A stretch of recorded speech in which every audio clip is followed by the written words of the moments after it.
Alright, this is just a quick tutorial to show you a couple little tips and tricks that'll help you out when writing a research paper in Microsoft Office Word 2007 or 2010. I'm going to start off with the cover page, go through the table of contents, some in-text citations, the works cited page, and some graphics, and then end with how to do page numbers real quick. Start off with the cover page. You can do this as normal manually, just centering your title, name, date, school, or you can use an added-in template that Microsoft has. If we click on the Insert tab here at the top, cover page icon over here on the left, we can drop that down and select whichever cover page is suitable for the paper. I'm going to click Conservative. It has a information here. You can just click into the box and enter the information that you want. I don't have a name of the company, and just click on it. Click on this little top part, hit delete. Same for subtitle. There's an abstract down here. I don't need either. Put my full name, and I can select the date. If I wanted to add any additional information, I can just add it underneath, like professor name or school. Now that I have my cover page, I want to insert a table of contents to begin the paper. I'm going to insert a page break right here to start, so I start on a whole new page. Table of contents is under the References tab. It's real easy. Just over here on the left, select Table of Contents, and there's an automatic table. First one, I'm going to go ahead and select it. Just going to give me a couple quick instructions. Select OK. Microsoft, anytime you add anything in automatically, it adds this header in blue 14 font. I'm just going to change it all at the very end, or you can change it, as you go. I'm going to rename it right now. Table of Contents. It doesn't have any entries because I haven't done anything yet, so I'm just going to leave it as it is. Notice if I click in the table, it kind of outlines what my whole table is. So let's just start with the beginning of the paper. I'm going to go ahead and do another page break. So I start on a new page. Probably start with an introduction. We'll have some text for that. You might have a industry analysis, some more text. Might actually have a subheading like rivalry, maybe threat of substitutes, maybe buyer power, some more text.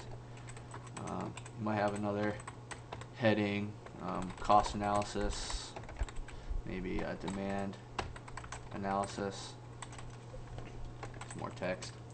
Alright, so this is just a simple outline of the paper, and you don't have to do this all at once, you can do this as you go. The main concern is we want to add these headings, introduction, industry analysis, and the subheadings, into the table of contents. And to do that, we have to tell Microsoft Word that these are actually headings. So we just highlight what our entire heading is, click on the Home tab. It gives us some styles up here at the top. If you see heading 1, you can just go ahead and click on it, or you can use the arrow drop down and select heading 1. Again, it uses that size 14 blue font. You can change that as you go, or you can do it all at once at the end. Rivalry, threat of substitutes, buyer power. These are all subheadings, so I'm going to do heading 2, and I'm actually just going to italicize them so I know in my paper they're subheadings. Cost analysis, that's a heading, and demand analysis, that's a heading. So I have my headings listed. I'm going to go back up to my table of contents. Whenever I want to see an update, it doesn't do it automatically, but if I hit the exclamation point, right there is my 4 headings and my 3 subheadings, and it italicizes them because I have them italicized in the paper. If I want to do an in-text citation, Microsoft Word makes it very easy. If I want to do, according to John, blah, blah, blah. Right here is where I would usually add the in-text citation. I'm going to click on the References tab up at the top. I'm going to click Insert Citation, and I haven't added any yet, so it's blank, but I'm going to click Add New Source. Brings up a form template here that I can select what type of source it is. This was actually, I'm going to select an interview. Interviewee is John. Manager, interviewee, that's going to be me. And what year, and date that I interviewed him. If you have any additional information, you can just click Show All Bibliography Fields, this little checkbox, and you can just add in whatever extra information that you have. Go ahead and click OK, and automatically adds in our in-text citation. If I have another one, add that right here, according to the textbook, blah, blah, blah. I would need to go into Insert Citation. See how is John already saved? So if I use the John interview citation anywhere in this paper, all I have to do is jump up here to Insert Citation, drop it down, and select John, and it'll add the in-text citation. But since it's the textbook, I'm going to add a new source. Go up to Book. Fill out the appropriate information. Purchasing 2010. I might have some additional information like page numbers I can add in here, or the edition. Just going to go ahead and click OK. There's my in-text citation. At any time you can add a works cited page. I'm just going to drop down here to the very end and insert a new page for my works cited page. I'm just going to go up to the References tab again. Right here where it says Bibliography, I'm just going to drop that down, and it actually has a works cited option. Again, it added that blue font. It automatically, the first time you do it, it'll add any sources that you already have in the paper. But say you went back and you added another one. Insert third source. We can insert a new citation, a new source. We can do a journal article, who the author is. If there's multiple authors, you can just click Edit and add in each author. You can add the title, the journal name, the year, whatever information that you have. Go ahead and click OK. There's my in-text citation. To update my works cited page, I would just click in it, click the exclamation point, and it automatically in alphabetical order puts in my citation. This is all in MLA by default. If I wanted to change it, I would just drop down the arrow next to the style and select either APA or Chicago, whichever style that you're using. Like I said, I can change this font so all the font's the same. I'm just going to highlight all of my text here, click on the Home tab, change it to Times New Roman, size 12, black font, and it automatically changes it for me.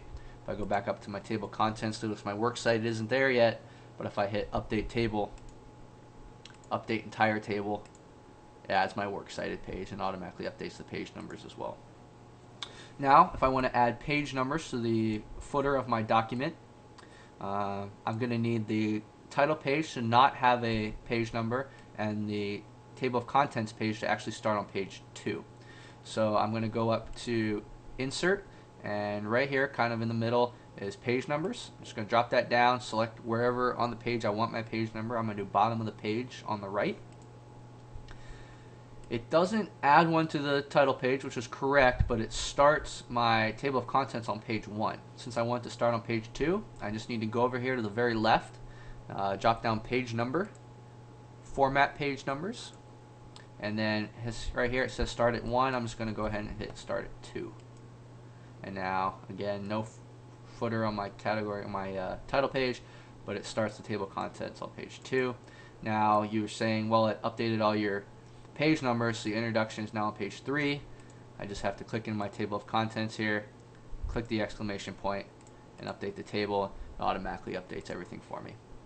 The last thing I just want to show you is how to label a graphic. Say I have a chart from Microsoft Excel. I'm going to make a chart real quick for you. Microsoft Excel.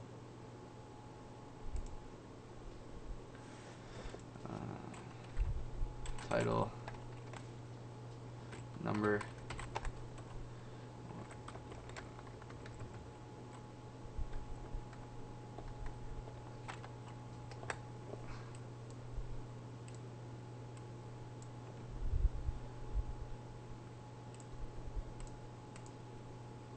so here's my graph. Just going to copy it, go to Microsoft Word, paste it in there. So here's a graphic. It can be a picture. It can be whatever you want, whatever you insert into your document. You're going to right click on it and click Insert Caption. Right here it automatically has figure 1. If it's my first figure, that's probably one I'm going to use. If you have a citation, you can put a citation in there. Click OK, and right there it automatically puts the little footer on the picture, so you can reference, see figure 1 in your text, and it automatically attaches it to your picture. That's all I have for the tips and tricks. If you have any questions, you can go ahead and email me at charles.flook@gmail.com. Thanks.